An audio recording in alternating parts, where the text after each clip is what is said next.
사무엘하 15장.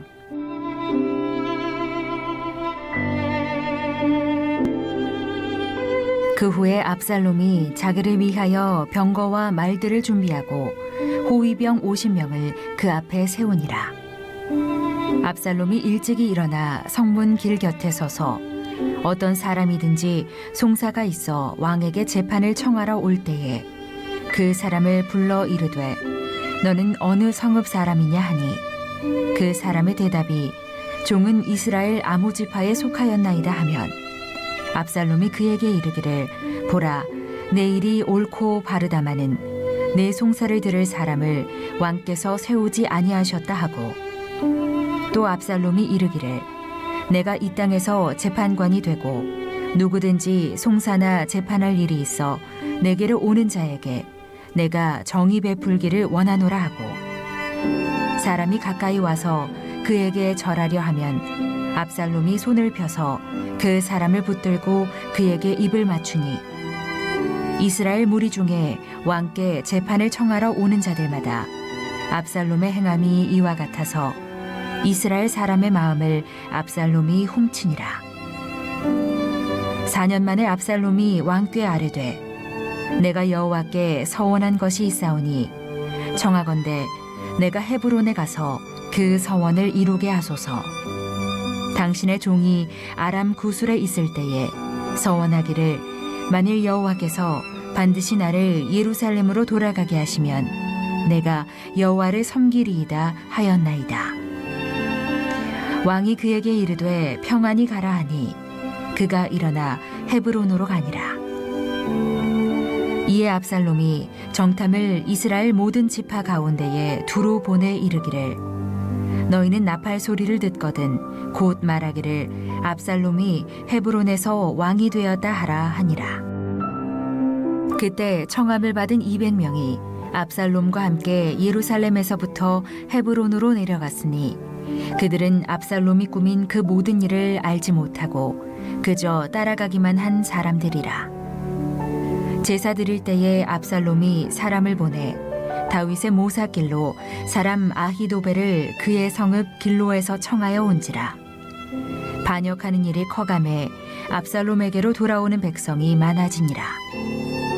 전령이 다윗에게 와서 말하되 이스라엘의 인심이 다 압살롬에게로 돌아갔나이다 한지라. 다윗이 예루살렘에 함께 있는 그의 모든 신하들에게 이르되 일어나 도망하자. 그렇지 아니하면 우리 중 한 사람도 압살롬에게서 피하지 못하리라. 빨리 가자. 두렵건대 그가 우리를 급히 따라와 우리를 해하고 칼날로 성읍을 칠까 하노라. 왕의 신하들이 왕께 이르되 우리 주 왕께서 하고자 하시는 대로 우리가 행하리이다. 보소서 당신의 종들이니이다 하더라. 왕이 나갈 때에 그의 가족을 다 따르게 하고 후궁 10명을 왕이 남겨두어 왕궁을 지키게 하니라. 왕이 나감에 모든 백성이 다 따라서 벳메르하게 이르러 멈추어 서니 그의 모든 신하들이 그의 곁으로 지나가고 모든 그렛 사람과 모든 블렛 사람과 및 왕을 따라 가드에서 온 모든 가드 사람 600명이 왕 앞으로 행진하니라. 그때에 왕이 가드 사람 이때에게 이르되 어찌하여 너도 우리와 함께 가느냐? 너는 쫓겨난 나그네이니 돌아가서 왕과 함께 네 곳에 있으라. 너는 어제 왔고 나는 정처 없이 가니 오늘 어찌 너를 우리와 함께 떠돌아다니게 하리요? 너도 돌아가고 내 동포들도 데려가라. 은혜와 진리가 너와 함께 있기를 원하노라 하니라. 이때가 왕께 대답하여 이르되 여호와의 살아계심과 내 주 왕의 살아계심으로 맹세하옵나니 진실로 내 주 왕께서 어느 곳에 계시든지 사나 죽으나 종도 그곳에 있겠나이다 하니 다윗이 이때에게 이르되 앞서 건너가라 하매 가드 사람 이때와 그의 수행자들과 그와 함께한 아이들이 다 건너가고 온 땅 사람이 큰 소리로 울며 모든 백성이 앞서 건너가매 왕도 기드론 시내를 건너가니 건너간 모든 백성이 광야길로 향하니라. 보라, 사독과 그와 함께한 모든 레위 사람도 하나님의 언약궤를 메어다가 하나님의 궤를 내려놓고 아비아달도 올라와서 모든 백성이 성에서 나오기를 기다리도다. 왕이 사독에게 이르되, 보라, 하나님의 궤를 성읍으로 도로 메어가라. 만일 내가 여호와 앞에서 은혜를 입으면 도로 나를 인도하사 내게 그 궤와 그 계신 데를 보이시리라. 그러나 그가 이와 같이 말씀하시기를, 내가 너를 기뻐하지 아니한다 하시면 종이 여기 있사오니 선이 여기시는 대로 내게 행하시옵소서 하리라. 왕이 또 제사장 사독에게 이르되, 내가 선견자가 아니냐? 너는 너희의 두 아들 곧 내 아들 아히마아스와 아비아달의 아들 요나단을 데리고 평안히 성읍으로 돌아가라. 너희에게서 내게 알리는 소식이 올 때까지 내가 광야 나루터에서 기다리리라 하니라. 사독과 아비아달이 하나님의 궤를 예루살렘으로 도로 메어다 놓고 거기 머물러 있으니라. 다윗이 감람산 길로 올라갈 때에 그의 머리를 그가 가리고 맨발로 울며 가고 그와 함께 가는 모든 백성들도 각각 자기의 머리를 가리고 울며 올라가니라. 어떤 사람이 다윗에게 알리되, 압살롬과 함께 모반한 자들 가운데 아히도벨이 있나이다 하니, 다윗이 이르되, 여호와여 원하옵건대 아히도벨의 모략을 어리석게 하옵소서 하니라. 다윗이 하나님을 경배하는 마루턱에 이를 때에 아렉 사람 후세가 옷을 찢고 흙을 머리에 덮어쓰고 다윗을 맞으러 온지라. 다윗이 그에게 이르되, 내가 만일 나와 함께 나아가면 내게 누를 끼치리라. 그러나 내가 만일 성읍으로 돌아가서 압살롬에게 말하기를, 왕이여, 내가 왕의 종이니이다. 전에는 내가 왕의 아버지의 종이었더니 이제는 내가 왕의 종이니이다 하면 내가 나를 위하여 아히도벨의 모략을 패하게 하리라. 사독과 아비아달 두 제사장이 너와 함께 거기 있지 아니하냐? 내가 왕의 궁중에서 무엇을 듣든지 사독과 아비아달 두 제사장에게 알리라.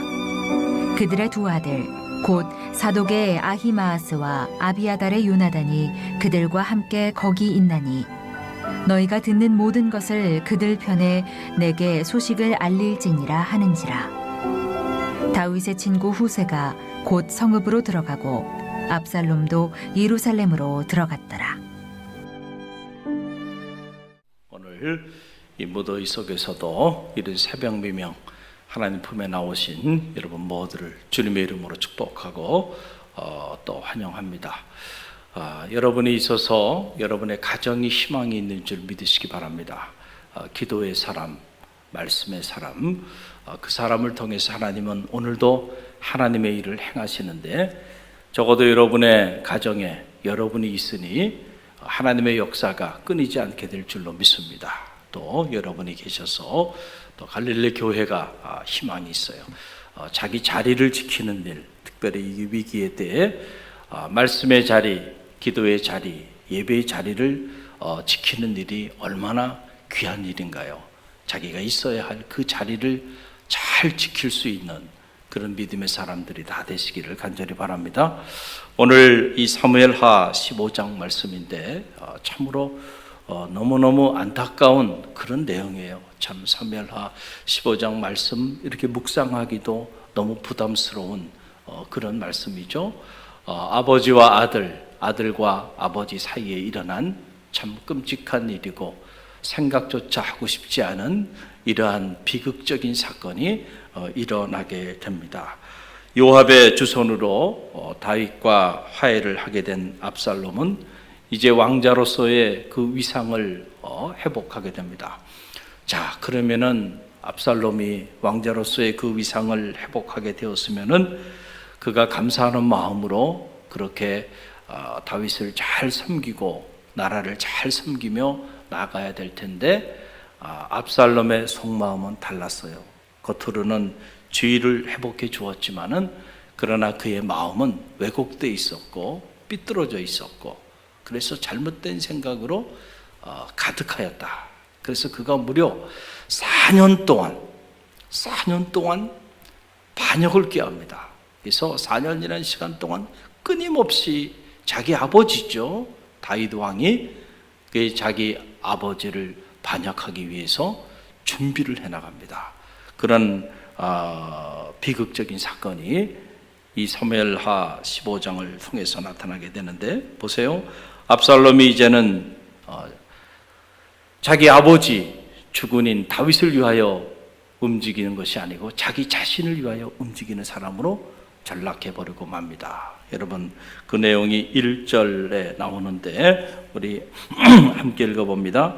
그 후에 압살롬이 자기를 위하여 병거와 말들을 준비하고 호위병과 50명을 그 앞에 세우니라. 아멘. 여러분, 우리가 믿음의 길을 걸어가도요, 바로 여기서부터 문제가 되는 거예요. 신앙생활을 해도 자기를 위해서 신앙생활하는 사람들이 있어요. 목사님, 그게 무슨 말씀이에요? 당연히 우리는 우리를 위해서 신앙생활해요. 물론 그것이 크게 틀린 말은 아니에요. 그러나 여러분이 거기에만 머물러 있다고 한다면 주님이 너희는 먼저 그의 나라와 그의 의를 구하라. 그러면 이 모든 것을 너희에게 더하여 주시리라 말씀하신 주님의 말씀을 여러분은 놓치고 사는 거예요. 우리는 궁극적으로 하나님의 나라와 그 의를 위하여 기도해야 하고, 그 의를 위하여 봉사해야 하고, 그 의를 위하여 섬기며 살아야 되죠. 할렐루야.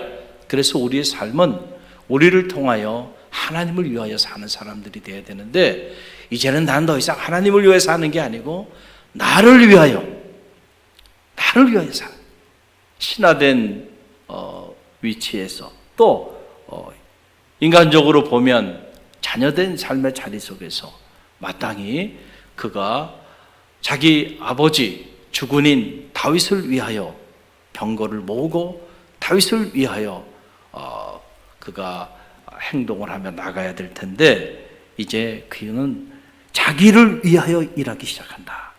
바로 이때부터 그는 충실한 신하가 아닌 거죠. 이미 반란을 꾀하기 시작했다라고 하는 거예요. 영적으로도 여러분, 우리가 로열티를 가지려고 한다면 나를 위하여 사는 삶이 아니고, 여러분은 오늘 이 새벽에 새벽을 깨우는 것도 궁극적으로는 하나님을 위하여 새벽을 깨울 수 있는 그런 성숙한 그리스도인들이 되시길 바랍니다. 복음을 위하여, 하나님의 나라를 위하여, 내가 몸이 피곤하고 힘들어도 이때가 잠들어 있을 때가 아니고 깨어 기도해야 될 때임을 여러분이 그렇게 알고 그렇게 새벽을 깨울 수 있다고 한다면, 그런 사람은요, 구하지 아니한 것까지 채우시는 하나님의 놀라운 은혜가 그런 사람들에게 임하게 되는 거예요. 할렐루야. 자, 또 하나 오늘 압살롬을 보니까 왕에게 성사를 받으러 오는 자들을 자기가 중간에서 다 가로챕니다. 그리고 자기가 대신 성사를 하게 합니다. 자, 그 내용이 4절에 나와요. 함께 읽어봅니다. 또 압살롬이 이르기를 내가 이 땅에서 재판관이 되고 누구든지 성사나 재판할 일이 있어 내게로 오는 자에게 내가 정의 베풀기를 원하노라 하고, 그래서 크고 작은 일들이 일어났을 때 그 재판을 하는 모든 일들을 자기가 중간에서 다 가로채요. 그 자기가 직접 재판을 해주기 시작합니다. 그러면서 민심을 얻기 시작하는 거예요. 지금 압살롬이 그 내용이 오늘 보니까 6절에 이어서 나오는데 자, 5절 6절 함께 읽어봅니다. 사람이 가까이 와서 그에게 절하려 하면 압살롬이 손을 펴서 그 사람을 붙들고 그에게 입을 맞추니 이스라엘 무리 중에 왕께 재판하러 청하러 오는 자들마다 압살롬의 행함이 이와 같아서 이스라엘 사람의 마음을 압살롬이 훔치니라 그랬어요. 자, 왕에게 재판받으러 오는 사람들을 중간에서 다 가로챘어요. 그리고는 그 사람들에게 그 사람들의 마음을 훔치기 위하여 아주 환대를 합니다.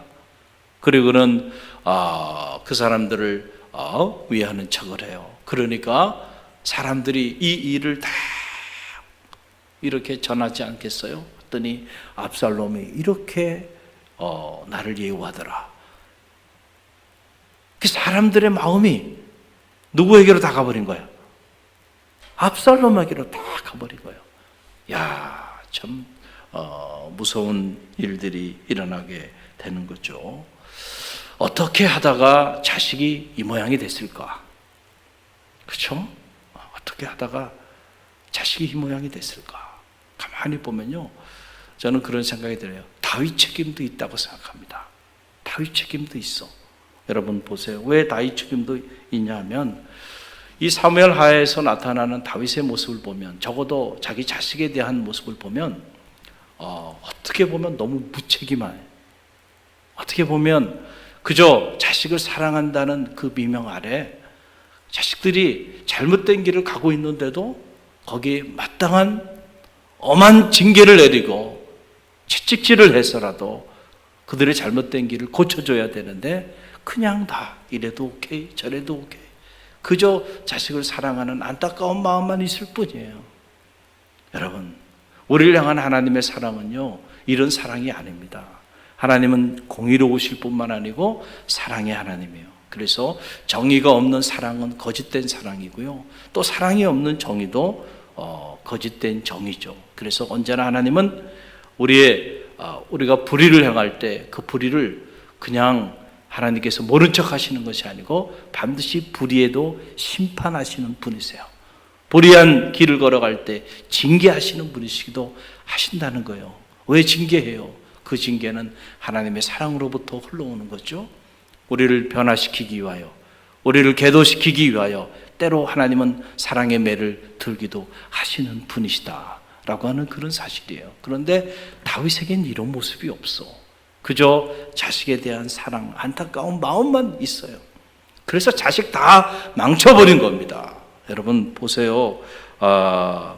우리 암논이 다말을 범했을 때, 그렇죠? 암논이 다말을 범했잖아요. 이게 지금 무슨 일인가요? 이런 일이 일어나면 안 되잖아요. 거짓으로 병에 걸린 척 해가지고 자기 아버지도 속이고 주변 사람들 다 속이고, 그러고는 다말을 강제로 이렇게 범하게 되었잖아요.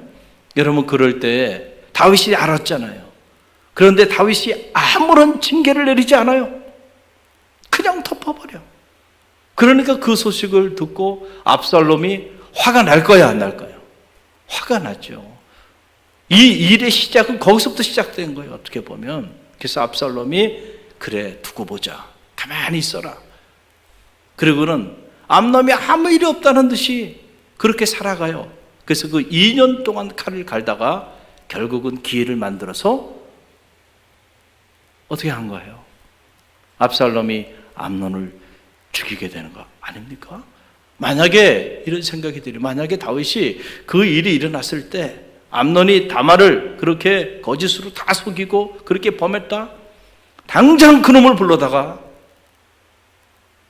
다윗이 앞서가면서 징계를 했다고 한다면, 그러면 다말의 마음도 그리고 압살롬의 마음도 조금 어떻게 됐을까요? 풀어줄 수 있었을 거야. 그런데 다윗은요, 아무런 징계를 내리지 않아요. 그 모든 일을 알고도요. 이게 자식을 잘 사랑하는 게 아니에요. 자식이 잘못된 길을 걸어가는데도 그냥 덮어버려. 응? 자, 이래서 문제가 된 거죠. 그래서 열왕기상 1장 6절을 보게 되면 내가 어찌하여 그리하였느냐 하는 말로 한 번도 저를 섭섭하게 한 일이 없었더라. 자, 말 한마디 그렇게 하고는 한 번도 섭섭하게 한 일이 없어요. 한 번도 자식에 대해서 야단친 적도 없고 꾸지람을 한 적도 없고 징계를 한 적도 없어요. 자식들을 이렇게 키우면요, 그 자식들 다 시간 지나면 제가 예언하건대 다 이 압살롬 같은 놈들이 된다니까요. 틀림이 없어요. 여러분 또 보세요. 또한 압살롬이 암논을 살해하고 도망갔을 때, 자, 이 일도 일어나서는 안 되는 일이잖아요. 지금 형제 간에 이런 일들이 일어났단 말이에요. 압살롬이 암논을 살해했어요. 그리고 그 술로 도망가 있었잖아요. 그리고는 자기 잘못을 뉘우치지 못하고, 그리고도 불평과 원망을 토하면서 입이 여기까지 나와가지고 그러고 있는 자식이야. 그런데 그 자식 그리워가지고 맨날 눈물만 흘리고 있고, 이런 잘못된 길을 걸어가는 압살롬을 그때라도 다윗이 분명하게 징계를 내렸어야죠. 할렐루야. 그래야 압살롬이 훗날 보위를 이을 인물이 되든지 나라를 다스릴 만한 그런 제목으로 크게 되죠. 그저 예쁘다고 사랑하다고 그 이름으로 그냥 이래도 오케이 저래도 오케이, 그게 사랑이 아니에요. 그거는 자식들을 버리는 행위고, 그것은 결국은 압살롬의 길을 걸어가게 만드는 일이에요. 가만히 보면 부모의 책임이 크다는 거예요. 우리는 자식들을 원망하고 자식들에 대한 얘기들을 많이 하지만, 가만히 보면 부모가 자식들을 어릴 때부터 어떻게 교육을 했는가를 한번 들여다볼 필요가 있어요. 어릴 때부터 마땅히 가르칠 바를 가르치라 그랬잖아요. 그러면 늙어도 그 길을 행하리라 그랬는데, 어린 아이에서 어릴 때부터 부모가 자식들을 하나님의 말씀으로 철저히 가르쳤는가? 예배의 자리, 말씀의 자리, 기도의 자리, 목숨을 걸고 지킬 수 있도록 그를 가르쳤는가? 이래도 오케이, 저래도 오케이. 그리고 끌려다니기 시작하면은 결국은 나도 망하고 자식도 망하고, 하나님이 축복해 주시고 하나님이 지켜주시고 하나님이 동행해 주셔야, 그래야 축복의 문이 열리는 거예요. 우리가 정신을 바짝 차려야 돼요. 할렐루야.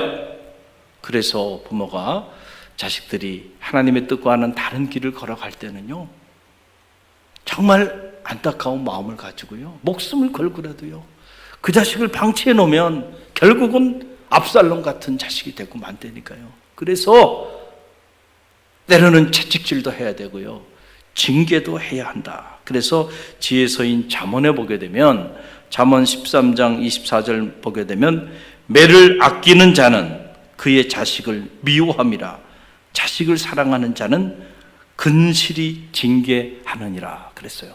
매를 아끼는 자는 자식을 미워하는 사람이야. 하나님의 입장에서 보면 그렇다는 거예요. 그 부모 입장에서 보면 자식을 사랑하기 때문에 매를 아끼죠. 어떻게 내 사랑하는 자식에게 매를 둘 수 있어? 그러나 하나님의 입장에서 보면 그것은 자식을 미워하는 사람의 행동이잖아요. 왜 매를 아끼느냐 말이죠. 사랑하는 사람에게는 매를 아끼지 말라는 거죠. 할렐루야. 그래서 근실히 징계하는, 자식을 정말로 사랑하는 사람은 근실히 늘 꾸준히 징계한다. 그래서 히브리서에 보게 되면 징계가 없으면 사생하다 그랬어요. 하나님은 자기를 사랑하는 자들을 뭐 하시는 분이시다? 징계하는 분이라는 거예요. 친아버지는 자기 자식을 징계해. 그러나 버려진 자식은 누구도 징계하지 않는다. 알아서 살아. 너 좁을 대로 살아. 버려진 자식이 되는 거예요. 여러분의 자식을 버려진 자식, 사생활을 만들지 마시기를 간절히 바랍니다. 압살롬의 길을 걸어가지 않도록 여러분들이 분명하게 여러분들이 말씀과 기도로 훈육할 수 있는 믿음의 부모들이 되시기를 간절히 바랍니다. 또 잠언 29장 15절을 보게 되면, 채찍과 꾸지람이 지혜를 주거늘 임의로 하게 버려두면 그 자식은 어미를 욕되게 하느니라. 틀림없는 얘기죠. 지금 압살롬이 바로 이런 얘기예요. 채찍과 꾸지람이 지혜를 주는데 채찍과 꾸지람을 하지 않으니까 그가 어리석은 자의 길을 걸어가게 돼요. 그 채찍과 꾸지람을 하지 않고 그냥 임의로, 너 임의대로 살아라. 네가 원하는 게 뭐야? 너 원하는 대로 살아. 기도의 자리, 말씀의 자리, 예배의 자리, 너 원하는 대로 살아. 그렇게 두면 결국 그 자식이 부모를 욕되게 한다. 결국은 욕되게 하게 돼 있다 라고 하는 그런 사실이에요. 그래서 여러분 가만히 보세요. 어릴 때부터 부모에게 야단도 많이 맞고 그랬던 자식들이요, 나이가 들면 그런 자식이 부모에게 잘합니다. 놀랍죠? 그런데 어릴 때부터 그냥 오냐오냐 하면서 가장 예뻐만 해주고 그랬던 자식들이 버릇이 없고요, 그리고 자기밖에 몰라요. 그렇게 이기적인 자식들로 자라기 시작하고요, 결국은 그런 자식들이 불효하는 거예요. 가만히 보세요. 그래서 어릴 때부터 딱 말씀 근거해서 자녀를 영적으로 잘 훈육할 수 있는, 그래서 자녀가 잘못된 길을 걸어가고 잘못된 삶을 살아갈 때는요, 가슴 아파하면서요, 그 자녀를 위해서 여러분들이 때로는 사랑의 매를 들 줄 아는 그런 믿음의 부모가 돼야 돼요. 여러분, 이런 말씀들이 요즘 세대에는 통하지 않는 세대죠. 아니 무슨 세대? 내 인생은 나의 건데 부모가 뭐야? 내가 내 인생을 사는데 왜 간섭해? 부모 말 한마디도 못하게 하고요, 이런 세상이 되고 말았어요. 그런 세상을 만든 거는 우리 기성세대가 이런 세상을 만들어버린 거예요. 그래서 바른 길을 다 걸어가고 있나요? 영적으로 다 바른 길을 걸어가고 있어요? 조금만 힘들고 어려움이 오면 다 예배의 자리, 그 소중한 예배의 자리, 기도의 자리, 말씀의 자리 다 떠나고 각기 제 길로 다 가버리고 말잖아요. 그러니까 무너지는 건 시간을 필요로 하지 않는 거예요. 한순간에 다 무너져 버리고 마는 거예요.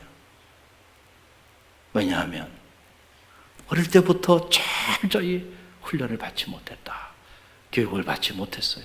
누구도 그를 그렇게 교육시키고 훈련시켜주는 사람이 없었다. 그냥 오냐 하다 보니까 결국 그렇게 버려진 인생이 되고 말았다. 그래서 압살롬의 길을 걸어가는 거예요. 오늘 이 압살롬의 비극은요, 다윗 시대에 그냥 다윗의 자식 중에 하나가 일어난 일로만 생각하면 안 되고요, 오늘 우리의 가정 안에서도, 오늘 우리의 삶의 자리 안에서도 끊임없이 일어나고 있는 일이라는 사실을 꼭 기억하고요, 압살롬 같은 자식을 키우는 믿음의 부모가 우리 가운데는 없기를 간절히 바랍니다. 다윗도 믿음의 사람이죠. 얼마나 믿음의 훌륭한 사람이에요. 그러나 자식 교육은 제대로 시키질 못한 거예요. 저는 말하기는 여러분들이 이런 면에서는 다윗의 길을 걸어가지 않기를 주님의 이름으로 간절히 축원드립니다. 그래서 오히려 자식들이 부모의 영광이 되고 기쁨이 되고, 그래서 그 아들들을 통해서 나라가 더 견고히 세워지고 다윗이 노년에 그 아들들의 힘을 얻어서 오히려 그의 백발이 영화의 멸류관이 되는 이런 가문의 축복이 이루어져야죠. 할렐루야. 여러분들 오늘 주신 말씀을 붙잡고요, 명심하세요. 제가 여러분에게 말씀드렸잖아요. 모든 말씀은 나를 향한 말씀으로 들어라. 나를 향한 말씀으로 들을 때 내 삶을 변화시키는 동력이 된다. 오늘 이 새벽에 여러분 잘 나오셨고, 이 말씀을 여러분에게 주신 하나님의 뜻이 있음을 기억하고요, 자식을 위해서 눈물을 흘리며 기도하시고요, 그 자식을 여러분이 할 수 있는 범위 안에서 영적으로 잘못된 길을 걸어가지 않도록 훈계하고 또 계도할 수 있는 그런 진정한 의미의 자식에 대한 사랑이 여러분 가운데 있기를 주님의 이름으로 간절히 축원드립니다.